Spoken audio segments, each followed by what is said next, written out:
अतीतका पानामा स्वागत छ। म अतीत। आज ललितपुरको बुखेलबाट आफ्नो अतीतलाई सम्झँदै मलाई एउटा इमेल आएको छ। धेरै आग्रह पश्चात उहाँको वास्तविक कथालाई आजको अतीतको पानाद्वारा प्रस्तुत गर्न गइरहेको छु। कृपया अतीतको पानालाई सुनेर आफ्नो प्रतिक्रिया कमेन्ट मार्फत दिनुहोला। अतीतको पानालाई सब्स्क्राइब गर्न पनि नबिर्सनुहोला। रगतले पोतिएको सेतो रुमाल। सिसी ऱ्यामको जाडोसँगै मैले एउटा प्रोजेक्टमा काम गर्ने मौका पाएको थिएँ, जसको कारणले आफ्नै अध्ययन कार्यलाई स्थगित समेत गरेँ।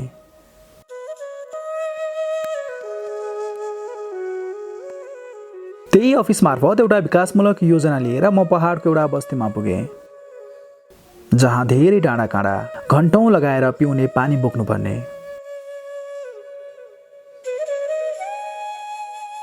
आफ्नो बारीको कमाइले 3 महिना धान्न पनि धौधौ पर्ने।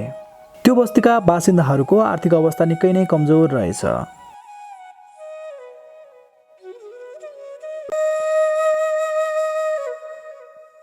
बाँकी महिना त्यही वनको काठ काटेर आफ्नो परिवारको गुजारा चलाउनु पर्ने उनीहरूको बाध्यता। त्यसै क्षेत्रका बासिन्दाहरूलाई सङ्गठित बनाउँदै म पनि आफ्नो कार्यस्थलतर्फ लागेँ। बिहानी पखको चिसो सिरेटो चलिरहेको थियो। लेगैभरि भारी हिमपात भएको कारण मेरो काममा पनि बाधा परिरहेको थियो। हाम्रो अफिसले त्यो भेगमा खानेपानीको योजना लिएर आएका थियौँ।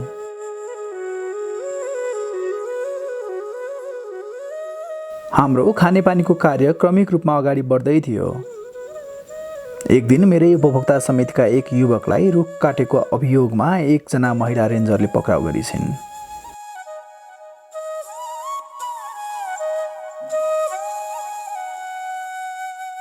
र सारा गाउँलेहरूलाई पनि भेला गराइछिन्।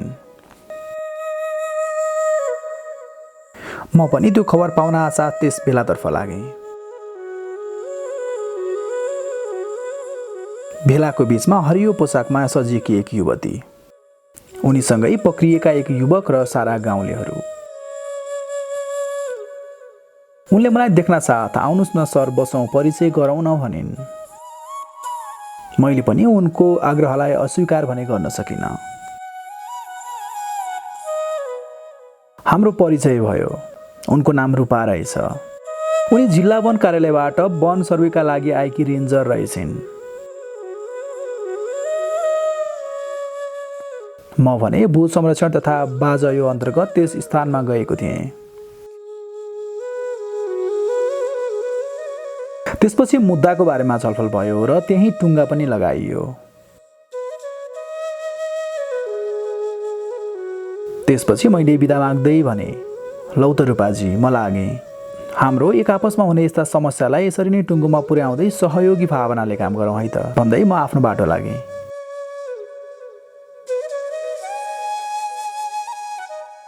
समय बित्दै गयो। हाम्रो भेटघाट र कामहरू एकअर्कामा पूरक बन्दै गए।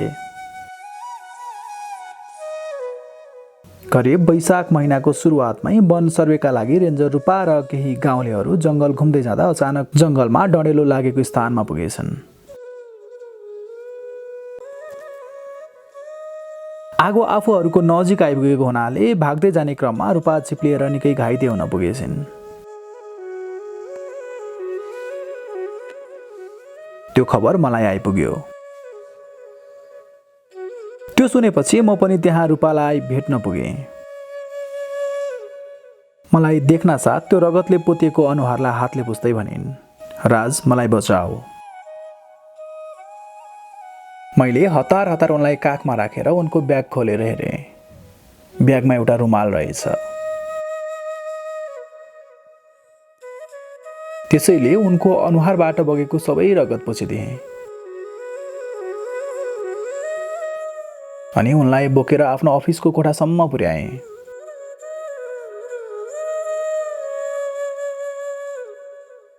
त्यसपछि उनको टाउको, हात र खुट्टामा लागेको उपचार गर्नका लागि अस्पताल लैजाने तयारी गर्दै थिएँ।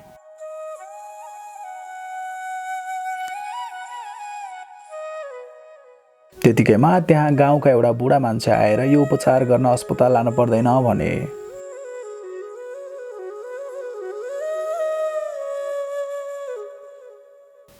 यो सामान्य बाहिरी चोट मात्रै हो, यही मसँग भएको दबाईले ठिक हुन्छ भनेपछि उनलाई अस्पताल पुर्याएनौँ।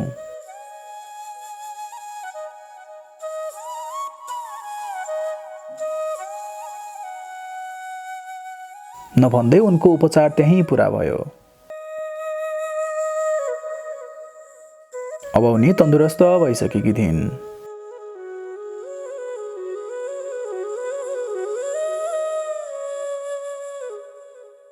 एक दिनको कुरा हो, रूपा र म उनकै काम वन सर्वेको लागि दुवैजना मिलेर जङ्गलतिर लाग्यौँ। त्यही क्रममा उनले मलाई घटना भएको स्थलसम्म पुर्याइन्।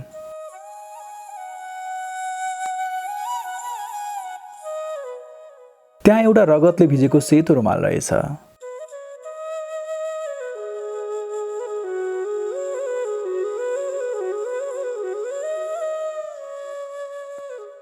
मैले त्यो रुमाल टिपेर उनलाई देखाउँदै भने, हेर रूपा, यहाँ तिम्रो रगतले भिजेको रुमाल रहेछ।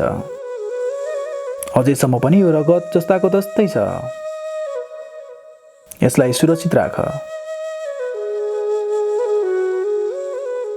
उनले मेरो कुरालाई इन्कार गर्दै त्यहीँ फ्याँकिदिनु भनिन्। तर मैले त्यसलाई टिपेर आफ्नो पकेटमा सुरक्षित साथ राखेँ।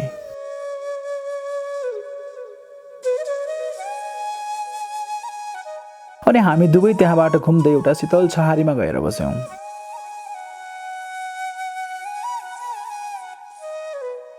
त्यही बेला उनले मेरो मुखमा निकै घुरिएर हेरिन् र आँखाबाट आँसु बगाउँदै भनिन्,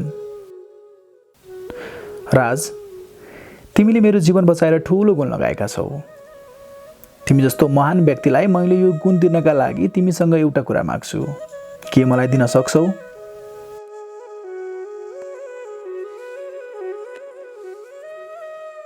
मैले पनि के नै पो होला भनेर उनीसँग बाचा गरेँ। त्यसपछि उनले भनिन्, राज, के म तिम्रो जिन्दगीको बगैँचामा फुल बनेर फुल्न सक्छु?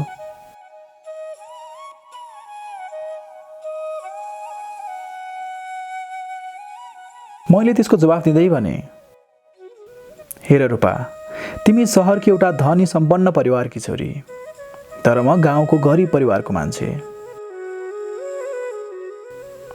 त्यसैले यस्तो कुरा सम्भव छैन रूपा। मलाई माफ गर, मबाट यस्तो हुन सक्दैन। उनले मलाई आफ्नो बनाउन धेरै आदर्शका कुराहरू गरिन्।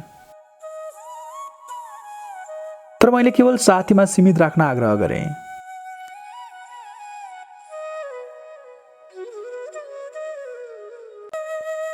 यस्तै यस्तै कुरामा हामीले त्यस शीतल छहारीमा धेरै समय बिताएछौँ।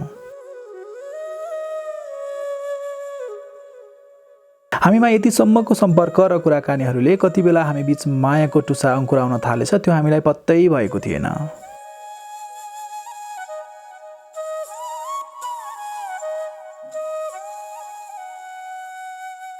हो, वास्तवमा मैले उनलाई मौखिक रूपमा अपनाउन नसक्ने बताए पनि उनी मेरो मनभित्र बसिसकेकी थिइन्।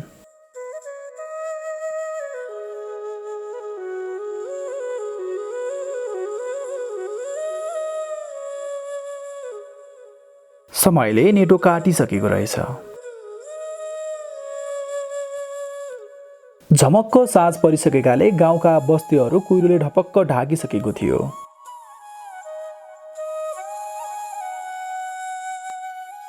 चराचुरुङ्गीहरूले पनि आआफ्नो वासस्थान खोज्दै गुणतिर उड्दै थिए। पारी गाउँमा एकहोरो कुकुर भुकिरहेको आवाज आइरहेको थियो। वातावरण निकै नै चनकमण्ड बन्दै थियो।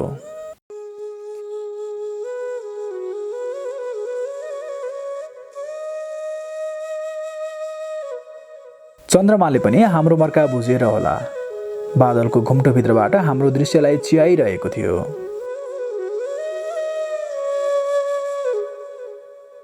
हामी पनि त्यही मायाको संसारमा घुम्टोभित्र मिठा मिठा चुम्बनका साथ आपसमा अगालिन पुग्यौं।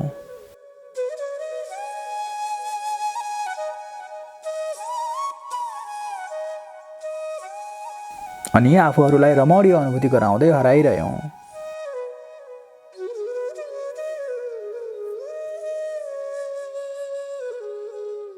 त्यो दिन रातको समय छुट्टिएर हामी आआफ्नो स्थलतर्फ लाग्यौँ। यसरी नै समय बित्दै गयो।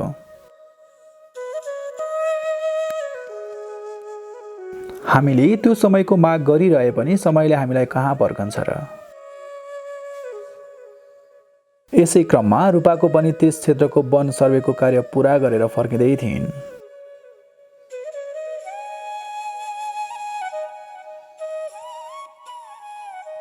उनलाई बिदाई गर्ने बेलामा सारा गाउँलेहरूले फुलमालाले रङ्गाउँदै बिदाई गरे।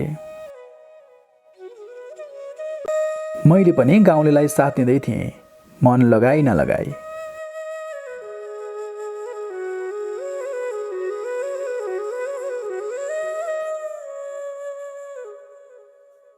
उनी त बिदा भइन्, तर मेरो भने काम सकिएको थिएन। त्यसैले अरू थुप्रै दिन मैले त्यहाँ बस्नुपर्ने थियो।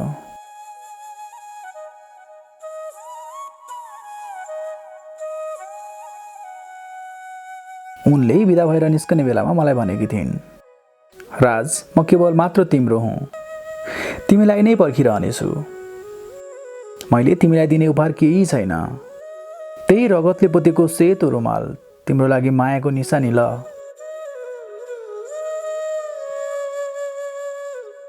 यस्तैमा हामी दुवै सकी नसकी बिदाईका हातहरू हल्लाउन विवश भयौँ। समय आफ्नै गतिमा बगिरहेको थियो।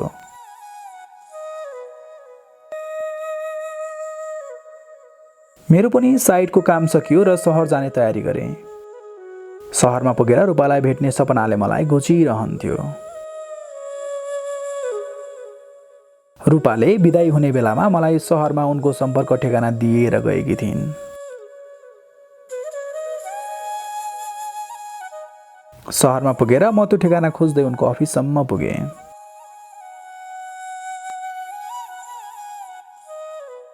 तर उनी त्यहाँबाट सरुवा भएर अन्यन्त्र कतै गइसकेकी रहेछिन्।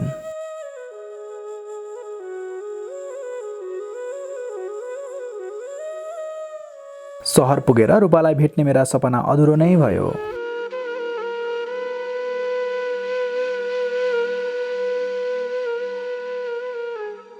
म आफ्नै काममा व्यस्त भएँ, उनी पनि कता हो कता। निकै लामो समयसम्म पनि रूपासँग भेट गर्न सकिएन।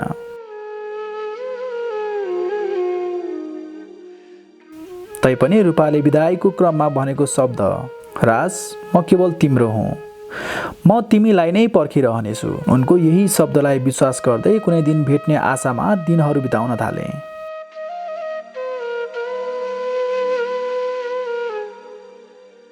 अकस्मात मलाई अफिसको कामले इलाम जानुपर्ने भयो। म इलाममा पुगेर सुब्बा लजमा कोठा लिएर बसेँ र फेरि अर्को काम लिएर पशुपतिनगर जानका लागि म फिक्कल बजार आइपुगेँ। बिहानीको समय भएको हुँदा चिया पिउनका लागि एउटा होटलभित्र बसेँ।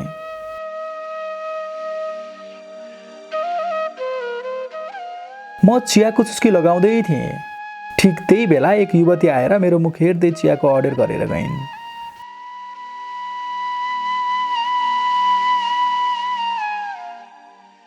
अनि केही समयपछि फेरि आइन् अनि उनी मतिर हेर्दै उभिन्। मैले उनी रूपा नै हो भनेर सोचिसकेँ।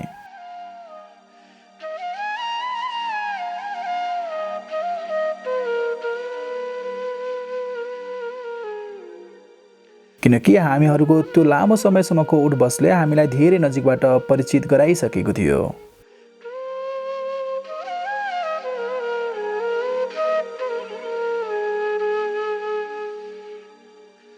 तर उनले मलाई चिनिनन् वा चिनेर पनि वास्ता गरिनन्, त्यो मैले बुझ्न सकिनँ।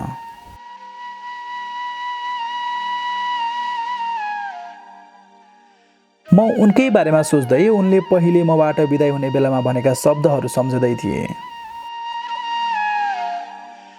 त्यतिकैमा उनी मसँग केही नबोली फरक्क फर्केर मोटर चढिन्।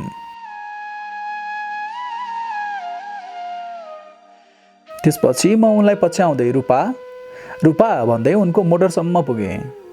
उनको हात समाउन पुगेँ।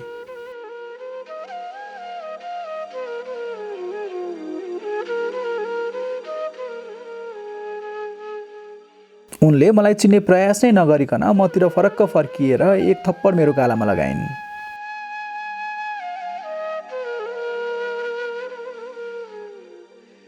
र भनिन्, "त को होस्? कहाँको गुण्डा? अर्काको छोरीमाथि आँखा लगाउँदै काल्पनिक संसारमा डुबेर अर्काको हात समाउन लाज लाग्दैन?"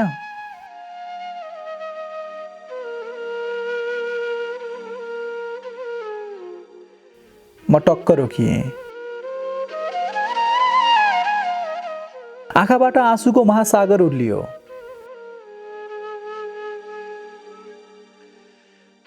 आखिर उनको पहिलो प्रेम प्रस्ताव मसँग राख्दा मैले नै उनलाई दौलतका आधारमा मिल्न नसक्ने कुरा राख्दा निकै ठुला आदर्शका कुरा गरेर मलाई मायाजालमा फसाइन्।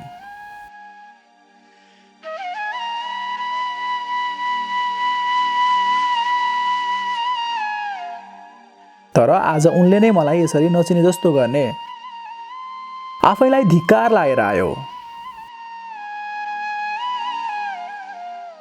फेरि आफ्नो परिचय दिँदै अतीतलाई सम्झाउने प्रयत्न स्वरूप खल्तीमा राखेको रगतले पोतिएको सेतो रुमाल झिकेर उनीतिर देखाउँदै भने, "रूपा, हेर त, यही हो हाम्रो चोखो प्रेमको चिनो, उही रगतले पोतिएको सेतो रुमाल।" रूपा गाडीबाट ओर्लिएर मेरो नजिकै आई टक्क रोकिँदै भनिन्, "त्यो के हो?"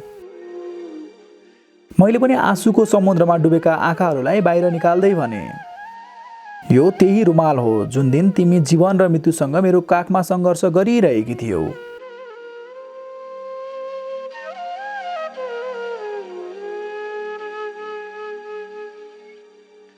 ठिक त्यही बेला तिम्रो रगतले भिजेको अनुहारलाई पुछेर फालिएको रातो रगतले पोतिएको सेतो रुमाल।